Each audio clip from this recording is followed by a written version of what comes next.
natin. Hello po guys, so nandito na naman po yung ating YouTube channel ko. So ngayon pala guys ay may ginawa pala tayo ngayon. So ayan po sa windmill.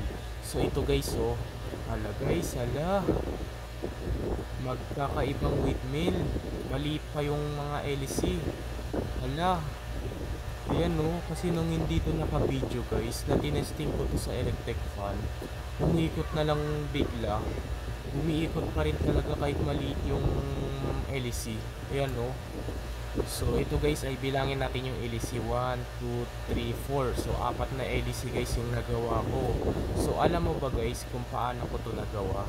So ayan po paano ko to nagawa. Tsaka mahaba pa talaga yung straw niya guys. So ayan no, dinutuktong ko lang. Ayan no. So ito guys ha. So ito guys ay gawa to sa ano, sa Yakult. Yan, sa Yakult to. Tsaka ito sa Yakult din. Tsaka ito ay ano, so alam mo ba guys kung paano ko to nakulayan? Kulay itim. Kung bakit kaya naging kulay itim tong LC. So kinulayan ko to ng ballpen. Ayan, kinulayan ko to ng ballpen guys. Parang paint no, pinaint ko. Grabe ang ganda oh.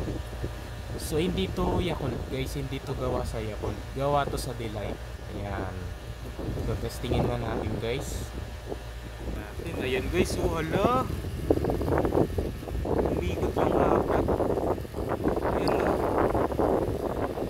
umikot yung apat guys. Ayan o.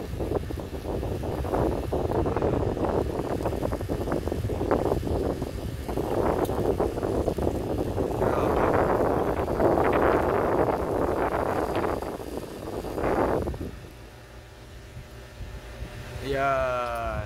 Ayan po guys, grabe ang galing. Ayan no, maliit yung LC. Ayan, so ayan po guys, so dito na lang po tatapusin yung video vlog natin ngayon. So i-like and share and subscribe mo po guys para lagi kayo updated sa susunod kong video na in-upload. So ang date na rin po ngayon ay September 12. It's Thursday. So ayun po, magaling na po